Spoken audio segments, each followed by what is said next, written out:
Hello बेटा, NEET 2017 में mechanics, SHM, gravitation से मिला के टोटल 13 क्वेश्चन आए हुए हैं। आज मैं इनको डिस्कस करता हूं डिटेल में, जिससे आपका रिवीजन भी हो जाए। तो सबसे पहला मैकेनिक्स का क्वेश्चन था, मेरे जो पास पेपर है उसमें रोटेशन से है, बड़ा ही आसान क्वेश्चन है। इस क्वेश्चन के अंदर आपको दिया है हॉलो सिलेंडर। इस हॉलो सिलेंडर पर रोप को बाउंडेड किया गया और इसका मास आपको दिया है 3 kg और इसकी रेडियस है 40 centimetre. What is the angular acceleration of the cylinder if the rope is pulled? बेटा यहां पर रोप को 30 न्यूटन फोर्स से पुल किया जा रहा है। ऐसे पुल करेंगे तो ये रोटेट होगा, अल्फा बताना है। सोचो अल्फा कैसे निकलेगा। कहीं से टॉर्क पता चल जाए तो टॉर्क इक्वल टू होता है आई अल्फा। आप मुझे बताओ यहां पे टॉर्क कौन प्रोवाइड कराएगा? जो भी यहां पे टेंशन होगी, mg होगी, ये दोनों टॉर्क तो देंगे नहीं, क्योंकि एक्सिस ऑफ रोटेशन ये है। इस पॉइंट के अबाउट टॉर्क ये देगा, फोर्स इनटू परपेंडिकुलर डिस्टेंस कितनी होगी, r 40 सेंटीमीटर। इसको कन्वर्ट कर सकते आई कितना होता है होलो स्फीयर का, होलो सिलेंडर का, होलो सिलेंडर, हाँ, mr स्क्वायर। सॉलिड का कितना होता है mr स्क्वायर बाई 2, तो होलो का m। मास दिया है 3 इंटू r कितना है 40 into 10⁻² whole square, mr square. Centimetre को मीटर में कन्वर्ट किया, अल्फा। एक से ये कैंसिल हो गया सीधे सीधे, तो अल्फा कितना आ गया बोलो, 30/3 इंटू 40 इंटू 10⁻²। देखो एक 0 से 0 कैंसिल, 3 से 3 कैंसिल, और इसको ऊपर ले जाएं तो ये कितना हो गया 100/4, तो ये हो जाएगा 25 सेंटीमीटर। सॉरी 25 सेंटीमीटर नहीं, 25 रेडियन पर सेकेंड स्क्वायर। इसकी यूनिट क्या हो जाएगी, रेडियन पर सेकेंड स्क्वायर, और इसका आंसर है 25। आप देख लेना आपके पेपर में कौन सा वाला ऑप्शन राइट है। आसान क्वेश्चन था, जल्दी से नोट करो फास्ट। नेक्स्ट क्वेश्चन मेरे पेपर में जो है वो एसएचएम से है, आसान क्वेश्चन है। यहां पर क्वेश्चन में दिया है पार्टिकल, यहां पर लीनियर एसएचएम परफॉर्म कर रहा है, जिसका आपको एम्पलीट्यूड गिवन है 3 सेंटीमीटर। इस क्वेश्चन के अंदर आपको कंडीशन दे रखी है, when the particle is the 2 centimetre from the mean position. मतलब मीन पोजीशन से जब ये 2 सेंटीमीटर पर है यहां पर, तब क्वेश्चन क्या आगे क्या दिया है, the magnitude of its velocity, magnitude of its velocity is equal to that of its acceleration. मतलब ये दोनों इक्वल हैं। आप सभी लोगों को पता होना चाहिए वेलोसिटी का फॉर्मूला क्या होता है, ω√a² - x²। याद आ रहा है वेलोसिटी का फॉर्मूला क्या होता है, ω√a² - x², और a इक्वल टू x ω²। याद आया, एक ओमेगा से ओमेगा कैंसिल, इसको कैलकुलेट करते हैं, ओमेगा निकल आएगा। तो इस क्वेश्चन के अंदर टाइम पीरियड पूछा जा रहा है, बड़े आसानी से निकल आएगा, बस सॉल्व करना है। सॉल्व करो, इसको दोनों साइड हम लोग स्क्वायर कर दें, x² ओमेगा, यहां पर x², ये ओमेगा² हो गया वापस। बेटा इसको डिवाइड कर दो तो ω² a² माइनस अपॉन x² -1 क्यों, x² से x² कैंसल। यहां पर ओमेगा इक्वल टू कितना हो जाएगा, √a, एम्पलीट्यूड गिवन है 3। देखो x भी सेंटीमीटर में, ये भी सेंटीमीटर में, तो कन्वर्ट करने की हमें जरूरत नहीं है, अपॉन 2 होल स्क्वायर -1, तो ये कितना हो जाएगा 9/4 -1, 4 एलसीएम आएगा, 4 इधर, 9 - 4 5/√5/4, तो हम लोग इसको लिख सकते हैं √5/2। तो टाइम पीरियड क्या होता है 2π/ω, 2π ओमेगा कितना आया है √5 और 2 ऊपर पहुंचेगा तो इसका आंसर हो जाएगा 4 पाई अपॉन √5। चेक करिए कौन सा वाला ऑप्शन मैच कर रहा है आपका, 4 पाई। मेरा वाला कर रहा है थर्ड ऑप्शन। आप अपने अकॉर्डिंग देख लीजिए, इसको नोट करिए जल्दी। ये वाला क्वेश्चन रिलेटिव मोशन से है, बड़ा ही आसान क्वेश्चन है, आप सभी लोगों ने कहीं ना कहीं किया होगा। क्वेश्चन को बहुत ध्यान से पढ़ो। प्रीति इस क्वेश्चन के अंदर क्या देखती, इस क्वेश्चन के अंदर एक कोई गर्ल्स है कोई जो कि मेट्रो पे जाती है और वो क्या देखती है, जब एस्केलेटर नॉट वर्किंग, मतलब यहां पर एस्केलेटर जब वर्क नहीं कर रहा है तो उसको, जब ये स्टेशनरी है मतलब एस्केलेटर की वेलोसिटी क्या है 0, और प्रीति यहां पर क्या करेगी वॉक करेगी, तो इसकी अपनी खुद की स्पीड होगी। मान लीजिए इसकी लेंथ कितनी है L, तो मुझे बताओ इसको यहां से यहां तक वॉक करने में कितना टाइम लगेगा, L/V, time equal to distance upon speed या डिस्प्लेसमेंट अपॉन वेलोसिटी। बेटा बात समझ में आ रही है। फिर किसी दूसरे दिन, on other days if the remains stationary on the moving escalator, मतलब किसी और दिन वो क्या देखती है कि एस्केलेटर मूव कर रहा है, मूव करवा दें एस्केलेटर, एस्केलेटर तो अपनी स्पीड से मूव करेगा और वो यहां पर सिंपली स्टेशनरी मतलब यहां पे खड़ी हो जाती है, खड़ी हो जाएगी तो एस्केलेटर क्या करेगा उसको यहां से यहां लेके जाएगा। तो बेटा यहां पे टाइम कितना आएगा t2, बताओ। इसकी स्पीड वही होगी जो एस्केलेटर की होगी, तो डिस्टेंस अपॉन स्पीड। फिर क्या कह रहा है क्वेश्चन के अंदर,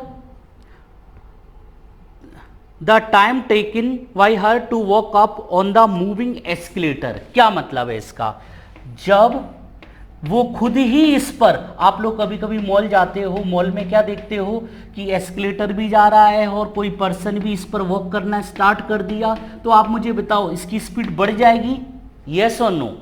मतलब एस्केलेटर ऊपर जा रहा है, आप भी इसके ऊपर वॉक कर रहे हो, तो आप बताइए टाइम कितना हो जाएगा, डिस्टेंस, डिस्टेंस तो वही रहेगी, स्पीड बढ़ जाएगी Vm प्लस V। अंडरस्टैंड कर रहे हो ना मेरी बात को।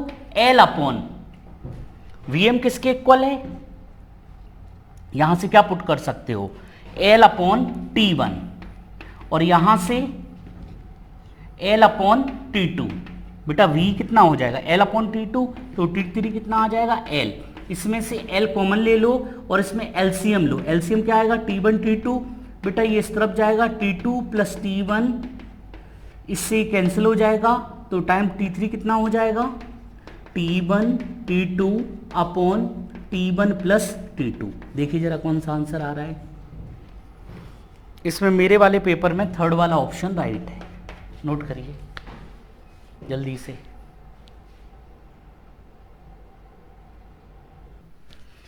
ये वाला क्वेश्चन वर्क पावर एनर्जी से आया है, आसान क्वेश्चन है। इस क्वेश्चन में बोला जा रहा है consider a drop of rain water having mass 1 ग्राम, थोड़ा सा कट रहा है यहां पर, फ्रॉम द हाइट 1 किलोमीटर। तो बेटा एक कोई वाटर ड्रॉप है 1 किलोमीटर, 1 किलोमीटर मतलब हो गया 1000 मीटर, यहां से फॉल हो रही है, ड्रॉप हो रही है, it hits the ground with speed 50 metre पर सेकेंड। यहां पे ग्राउंड पर 50 मीटर पर सेकेंड से स्ट्राइक कर रही है। क्वेश्चन में जी की वैल्यू थ्रू आउट कैसी दी है, कांस्टेंट 10 मीटर पर सेकेंड स्क्वायर। आपसे क्वेश्चन में बोला जा रहा है work done by the gravitational force, तो मुझे बताओ वर्क क्या होता है, F डॉट डी आर। यहां पे फोर्स का नेचर कैसा है, constant, mg constant, mg downwards, displacement भी नीचे, mg भी नीचे है, डिस्प्लेसमेंट भी नीचे है, तो वर्क कैसा होगा, दोनों के बीच में एंगल 0 होता है, तो वर्क पॉजिटिव mgh। मास, मास इसमें दिया है 1 ग्राम, इसका दिया है मास, तो ग्राम को किस में कन्वर्ट करोगे, केजी में, तो ये हो जाएगा 10 की पावर -3, जी की वैल्यू 10 और हाइट है 10 की पावर 3 मीटर, मीटर में कन्वर्ट करना है ना MKS, तो ये वाला हो गया 10 जूल। तो work done by the gravity 10 joule, तो फर्स्ट आंसर आ गया। आप चाहो तो ऑप्शन मिला सकते हो, इसमें सीधे सीधे आंसर फोर्थ है, सीधे सीधे, लेकिन फिर भी मैं आपको सिखा रहा हूं। दूसरे में पूछा जा रहा है work done by the resistive force. अब यहां पर जो रेजिस्टिव फोर्स है, रेजिस्टिव क्या होगा, रिलेटिव मोशन के अपोजिट होगा। हमें इसका मैग्नीट्यूड नहीं पता, तो इसका वर्क कैसे निकाला जाएगा, क्योंकि इसके बारे में तो इंफॉर्मेशन नहीं है। यदि इंफॉर्मेशन होती तो हम बोलते एफ डॉट डी आर। अब सोचो हमें क्या अप्लाई करना चाहिए। हमें यहां पर स्पीड गिवन है कि किस स्पीड से स्ट्राइक करेगा, इनिशियल स्पीड पता है, तो इसके फोर्स के बारे में हमें कुछ नहीं पता, तो हम यहां पर अप्लाई करना पसंद करेंगे work energy theorem. Why work energy theorem. इसका फायदा क्या है समझो। यहां पे फोर्स कौन कौन से हैं, एक mg है, एक रेजिस्टिव फोर्स है जो हमें बताना है इसका work, equal to final minus initial. देखिए फाइनल काइनेटिक एनर्जी पता है तो ये निकल आएगा, इनिशियल 0 है ये हमें पता है, ये निकल आएगा, यही तो निकालना है। तो यहां पर वर्क एनर्जी थ्योरम की अप्लाई करके यहां पे by the resistive force kinetic energy final half m v square, speed का स्क्वायर करो 50 into 50, half M V square. और ये तो इनिशियल 0 है, और बेटा इसको इस तरफ ले जाओगे, पहले ही कैलकुलेट कर लिया, -10। सॉल्व करो इसको जल्दी से। Work done by the resistive half, देखो 25 2 0 2.5 कर दें तो ये कैंसिल हो जाएगा, 2.5 -10 तो ये कितना आ जाएगा 1.25 -10, तो ये कितना बचेगा -8.75 जूल। आंसर चेक करो। यस, मेरे पास वही आंसर है जो मैंने पहले आपको बताया। पहले तो यहां तक पहुंचने की अपन को जरूरत ही नहीं थी, work done by the mg निकालते वहीं से आंसर आ जाता। बड़ा ही आसान क्वेश्चन है, नोट करो जल्दी से।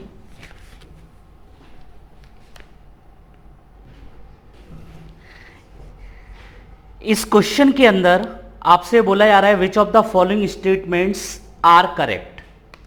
Centre of mass of a body always coincides with the centre of gravity. इस क्वेश्चन में बोला जा रहा है फर्स्ट ऑप्शन में कि centre of mass centre of gravity हमेशा कोइंसाइड करेगी, तो बेटा ये रॉन्ग है। क्यों? मैंने क्लास के अंदर आपको बताया था यदि g की वैल्यू कांस्टेंट नहीं है तो सेंटर ऑफ ग्रेविटी और सेंटर ऑफ मास दोनों कैसे होंगे, डिफरेंट। g की वैल्यू यदि कांस्टेंट है तो सेंटर ऑफ मास और सेंटर ऑफ ग्रेविटी एक ही पॉइंट पर होगा, और यदि सिमिट्री है ऑब्जेक्ट में, ऑल एक्सिस के अबाउट सिमिट्री है, तो centre, geometrical centre, centre of मास और सेंटर ऑफ ग्रेविटी कैसे होंगे, इक्वल। लेकिन इस क्वेश्चन में आपसे पूछा जा रहा है कि हमेशा इक्वल होंगे, नहीं बेटा। यदि g की वैल्यू कांस्टेंट नहीं है तो सेंटर ऑफ मास और सेंटर ऑफ ग्रेविटी दोनों कैसे होंगे, अलग अलग। तो फर्स्ट वाला ऑप्शन क्या हो गया, ये वाला रॉन्ग। बी वाले में बोला जा रहा है centre of mass of a body is the point eight which the total gravitational torque on the body 0। मैं आपसे इस पेन को बोलूं कि एक फिंगर पे उठा के बताओ, तो आप कहां से उठाओगे इसको, इसका जहां सेंटर ऑफ मास होगा, यदि आप वहां से उठाओगे तो ये स्टे सही रहेगा। मतलब क्योंकि इस पॉइंट के अबाउट जितने भी ग्रेविटेशनल mg इस साइड mg लग रहे हैं, इन सभी के अबाउट, सेंटर ऑफ मास के अबाउट नेट टॉर्क कितना देगा, 0। तो ये वाला ऑप्शन कैसा है, राइट। बात समझ में आ रही है। Centre of mass of the body is the point eight which the total gravitational torque. यदि कोई बॉडी है, इस पर ये मान लो सेंटर ऑफ मास है और यही मान लो तो यहाँ पे mg ये सारे ग्रेविटेशनल फोर्स मिलके टॉर्क कितना देते हैं, 0। तो बी वाला हो गया राइट।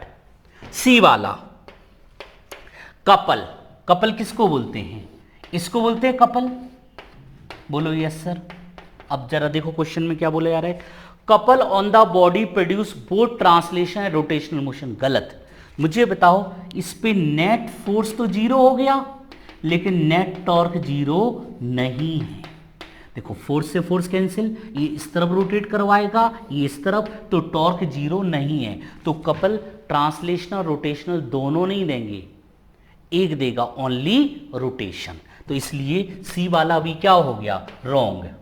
अब यदि डी वाले की बात करें, मैकेनिकल एडवांटेज, यदि आप लोगों ने मैकेनिकल एडवांटेज का फॉर्मूला देखा होगा तो ये आता था load upon effort, load upon effort. अब क्वेश्चन को पढ़ो, mechanical advantage greater than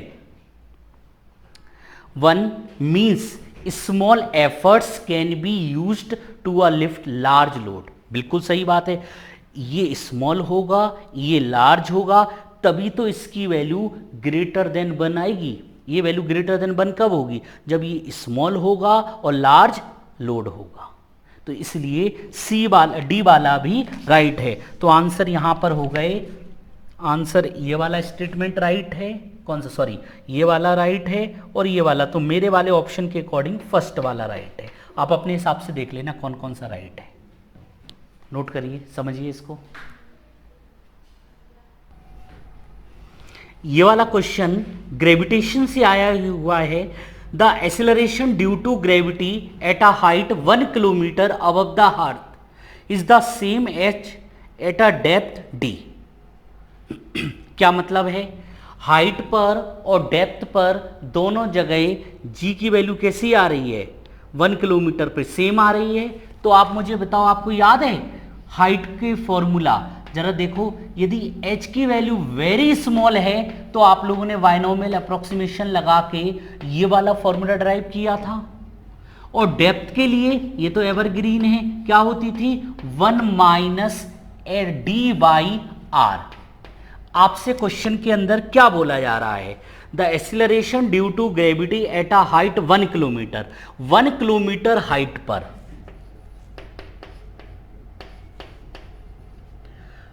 1 kilometre of the earth is the same at a depth D. मतलब डेप्थ डी पर, यहां पर इसके लिए क्या बोल सकते हैं, डेप्थ डी और इसके लिए हाइट h, इन दोनों जगह पर जी की वैल्यू कैसी आ रही, सेम आ रही, डी की वैल्यू बताना है। तो क्यों ना मैं दोनों को इक्वल कर दूं, तो बोलो क्या आएगा, बड़ा ही आसान कैलकुलेशन है, 2h अपॉन आर। आपको समझा रहा हूं इसलिए टाइम ले रहा हूं, अदरवाइज बहुत स्पीड में सॉल्व हो सकता है। जी से जी कैंसिल, 1 से 1 कैंसिल हो जाएगा, तो कितना आ गया, -2h upon R minus D by R, R से आर कैंसिल, माइनस से minus, D equal to 2h, और h की वैल्यू कितनी है 1 किलोमीटर। तो आंसर आ गया 2 किलोमीटर। इसका मतलब क्या है, जो जी की वैल्यू 1 किलोमीटर पर होगी वही जी की वैल्यू 2 किलोमीटर डेप्थ पर होगी। नोट करिए, आसान क्वेश्चन है ये। क्वेश्चन यूनिट डायमेंशन से आया हुआ क्वेश्चन है, आसान क्वेश्चन है। या तो इसमें वैल्यू पुट करके देख लो चारों ऑप्शन में, बहुत टाइम लगेगा, या फिर अपन लोग इसको सॉल्व करते हैं। A physical quantity of the dimension of length, dimension of length can be formed out of C G and E square upon 4 pi epsilon naught is.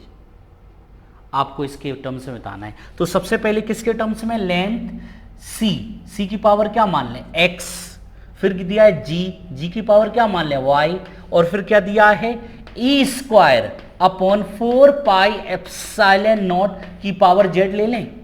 सी क्या है, speed of light, speed of light का क्या होता है L T की power -1, gravitational constant. यदि आपको याद हो ग्रेविटेशनल कांस्टेंट कहां पर आता है इस वाले फॉर्मूले में, तो जी की वैल्यू बोलो, एफ की वैल्यू एम एल टी की पावर -2, ये एल स्क्वायर, और यहां पर एम स्क्वायर, एक एम से एम कैंसिल, तो यहां पर कितना आ जाएगा, ये वाली वैल्यू, ये वैल्यू आ जाएगी m की पावर -1 एल क्यूब टी की पावर -2, m की पावर -1 एल क्यूब टी की पावर -2।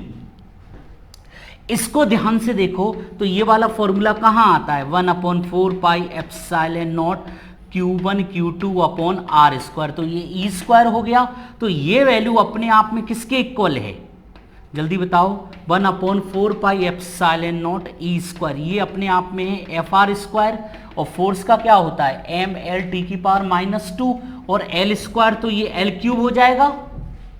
अब अपन सॉल्व करते हैं इसको। एल डायरेक्टली प्रोपोर्शनल सी, सी बोलो कितना है, एल टी की पावर -1 की पावर एक्स, जी बोलो, जी आया है m की पावर -1 एल क्यूब टी की पावर -2 की पावर y, और ये वैल्यू आई है m एल क्यूब टी की पावर -2 की पावर z। अब आपको याद है इसका कैलकुलेशन कैसे करते हो? देखो इसमें कौन कौन सा मिसिंग है, m, l है, और कौन मिसिंग है, t, t की पावर 0।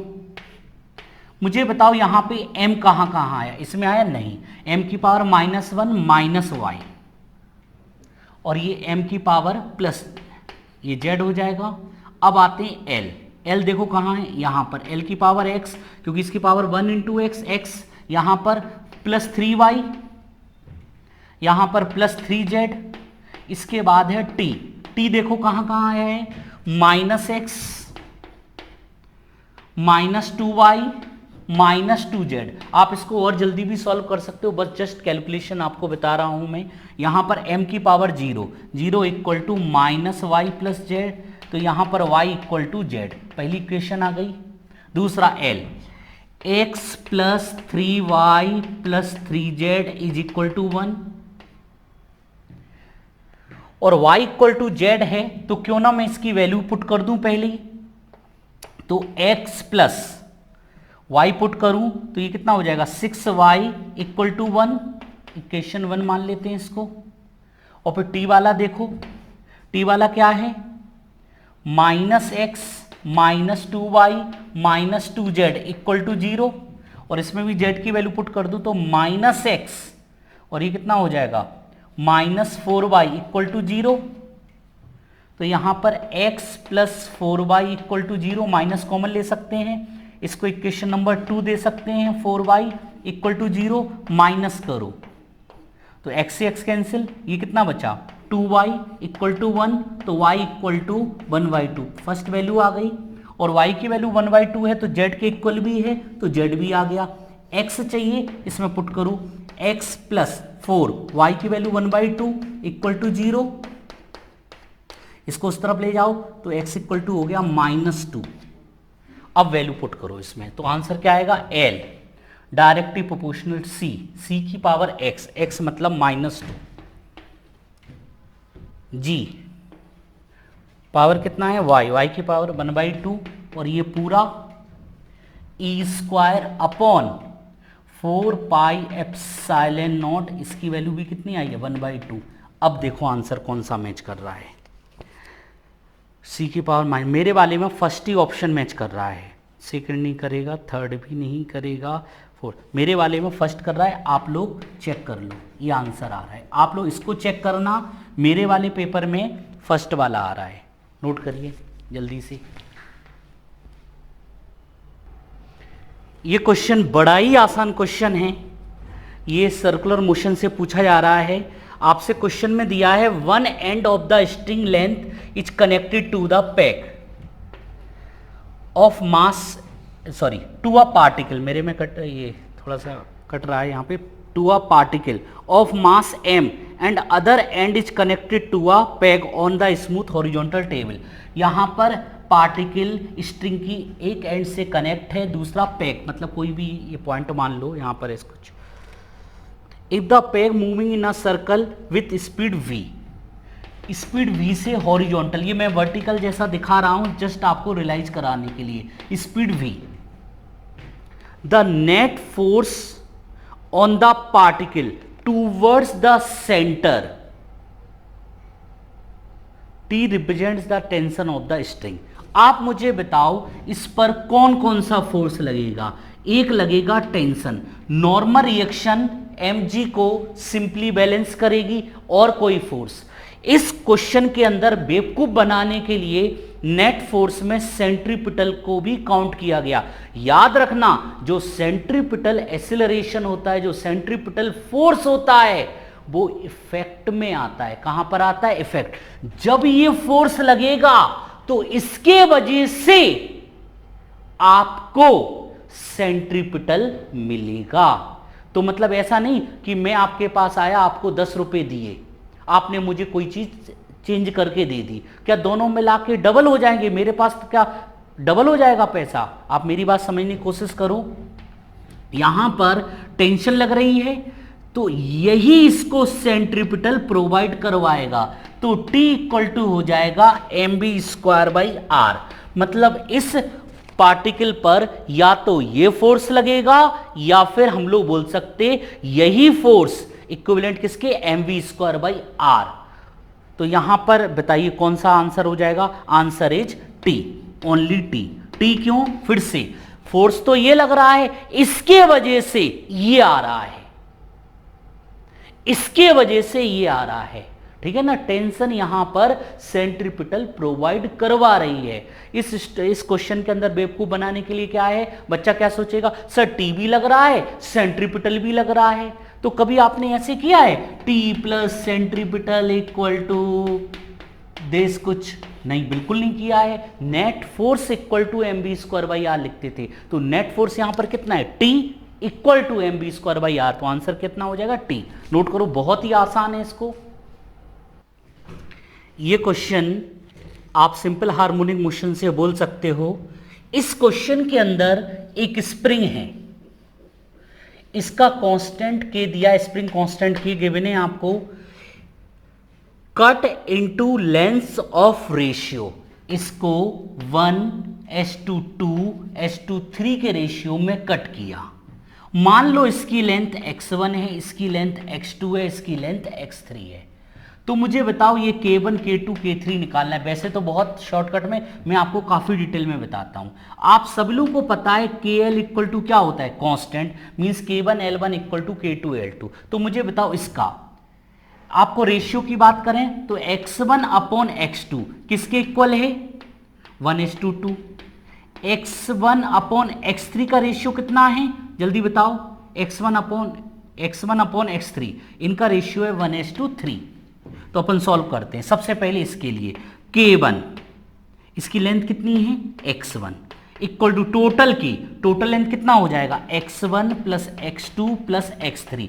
यदि मैं इसको अलग से कैलकुलेट करूं x1 plus x2 plus x3 को, तो x1 तो x1 है, x1 के टर्म्स में करता हूं, x2 किसके इक्वल है, 2x1, और x3 किसके इक्वल है, इसको इस तरफ, इसको इस तरफ, 3x1, तो ये हो गया 325 plus 6x1।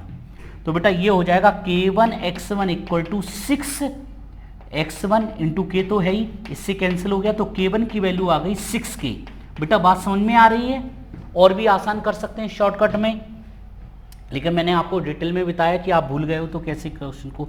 k2x2 equal to 6x1k, और आप मुझे बताओ x2 x1/x2, मतलब इसको इस तरफ ले जाओगे तो इसका रेशियो कितना है, 1/2, तो ये आ जाएगा 3k। और k3 की बात करें तो k3x3 इज इक्वल टू क्या हो जाएगा, k इंटू 6x, तो k3 कितना हो जाएगा, x1/x3, इसका रेशियो कितना है, 1/3, तो ये हो जाएगा 2k। इसके बाद क्वेश्चन में क्या बोला जा रहा है, they are connected in series and the net force constant is k dash. पहले जब ये सीरीज में कनेक्टेड है तब कितना है, k dash. Then they are connected in parallel, the force constant is k double dash. इसका रेशियो पूछा रहा है, k डबल डैश मतलब जब पैरेलल में कनेक्ट करेंगे, मुझे बताओ जब इन सबको पैरेलल में कनेक्ट करोगे तो k इफेक्टिव कितना हो जाएगा, k1 plus k2 plus k3। जरा वैल्यू पुट करो, k1 किसके इक्वल आया है, 6k, k2 किसके इक्वल आया है, k2 आया 3k, और k3 किसके आया 2k, तो ये कितना हो जाएगा 6 3 9 11k। ये k1 था और ये k डबल डैश और ये था k डैश। आपको किसका रेशियो पूछा जा रहा है क्वेश्चन में, सीधा सीधा ऑप्शन दिख रहा है आपको, तो k dash upon k double dash, ये हो जाएगा 1:11। मेरे वाले में थर्ड वाला ऑप्शन राइट है, नोट करिए। और भी शॉर्टकट में कर सकते हैं इसको, किया नहीं है मैंने, नोट करो। ये वाला क्वेश्चन ग्रेविटेशन से आया हुआ क्वेश्चन है। 2 astronauts are floating in a gravitational free space, मतलब 2 एस्ट्रोनॉट्स को मान लो यहां पर हैं, और ये कैसे हैं, ग्रेविटेशनल फ्री, मतलब यहां पे कोई ग्रेविटेशन नहीं है, लेकिन इनका तो ग्रेविटेशनल फील्ड होगी, और इनकी जो ग्रेविटेशनल फील्ड होगी ये एक दूसरे को क्या करेंगे, अट्रैक्ट। अब ऑप्शन को पढ़ो। फर्स्ट दिया है कि floating in a same distance between them. First वाला रॉन्ग हो गया। क्यों रॉन्ग हो गया? क्योंकि ये ग्रेविटेशनल अट्रैक्शन की वजह से कहां मूव करेंगे, towards, move towards each other. तो आंसर यही वाला हो गया, मूव टूवर्ड्स। आप लोग अपने में देख लेना आंसर क्या दिया है, ईच अदर। मेरे वाले में सेकंड आ गया आंसर।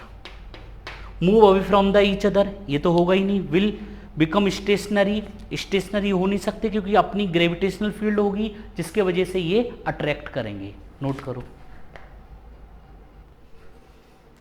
ये भी बड़ा ही आसान क्वेश्चन है, 2D से है। इसमें एक्स वाई कोऑर्डिनेट आपको गिवन है, 5t माइनस 2t स्क्वायर और y इक्वल टू 10t। आपसे एक्सेलरेशन पूछा जा रहा है, बताओ ए कैसे निकलेगा। ये 1D है 2D है, कहीं से ax पता चल जाए, ay पता चल जाएगा तो एक्सेलरेशन हो जाएगा root ax square plus ay square. अच्छा मुझे बताओ, यदि इसको टाइम के रिस्पेक्ट में डिफरेंशिएट करेंगे तो ये वेलोसिटी कौन सी देगी, x direction, component of x direction. Time के रिस्पेक्ट में 5t का 1 होता है, पावर को एल्जेब्रिक है, पावर को आगे ले जाओ 1 माइनस, एक्सेलरेशन कैसे निकलता है, कौन सा देगा ये, ax। यदि vx को टाइम के रिस्पेक्ट में डिफरेंशिएट करोगे तो ax, तो कांस्टेंट का 0 माइनस 4, इसका डिफरेंशिएट करोगे तो कितना आएगा, dy अपॉन dt 10। वैसे तो साफ दिख रहा है फिर भी मैं लिख रहा हूं इसको ay, कांस्टेंट का 0, ये 0 तो टोटल किसके इक्वल होगा, root ax square plus ay square. तो आंसर इज 4 मीटर पर सेकेंड स्क्वायर। हालांकि आंसर माइनस में दिया है तो माइनस में ही हो जाएगा ये, क्योंकि ये तो 0 है। तो यहां पर आ रहा है आंसर इज 3rd। नोट करो।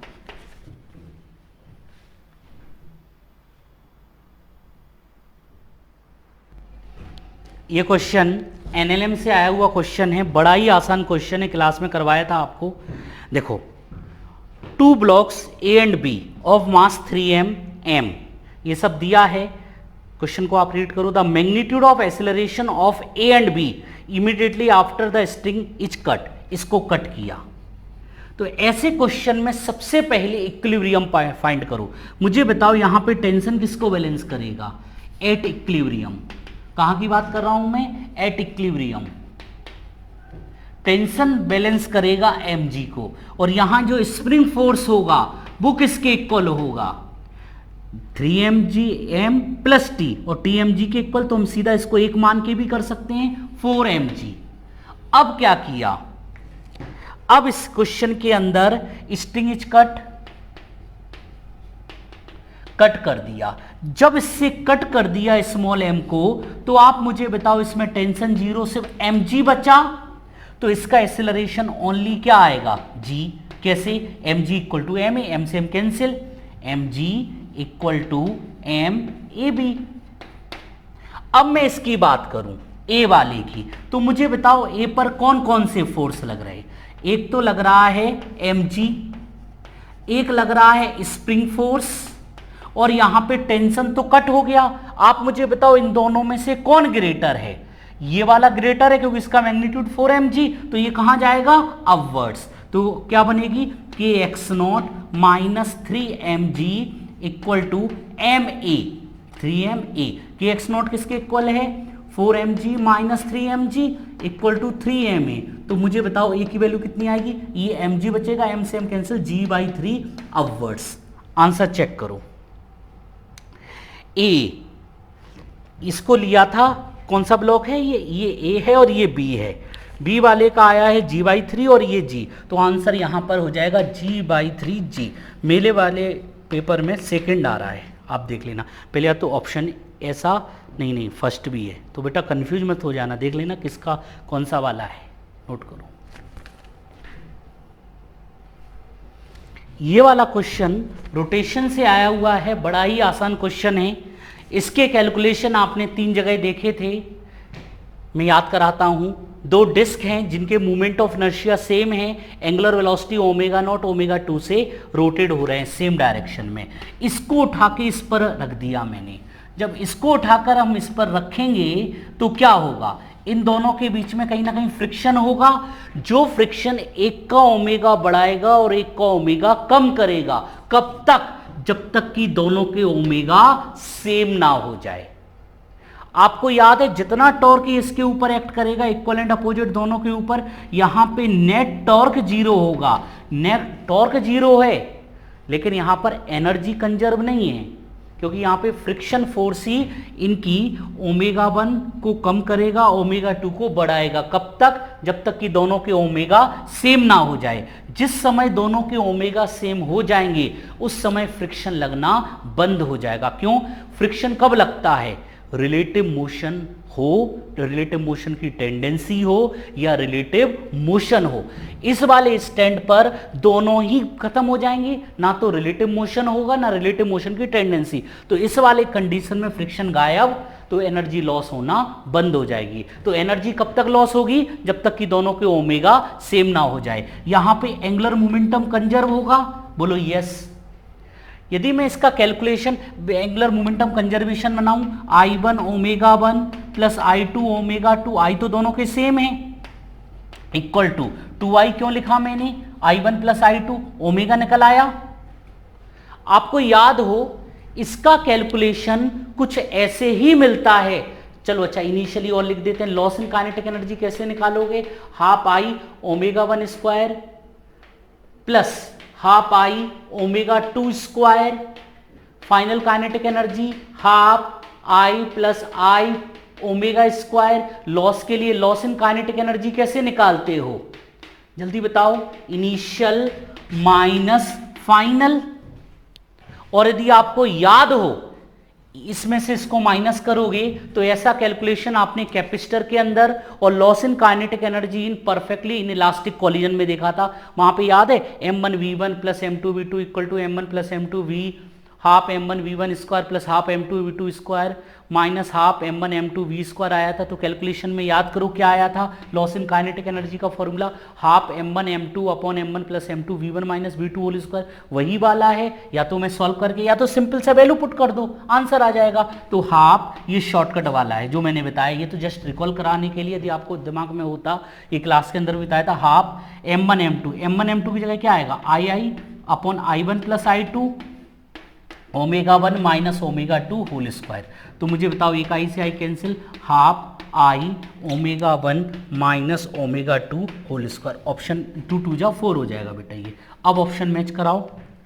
मेरे वाले में सेकंड वाला आंसर आ रहा है, नोट करिए बेटा।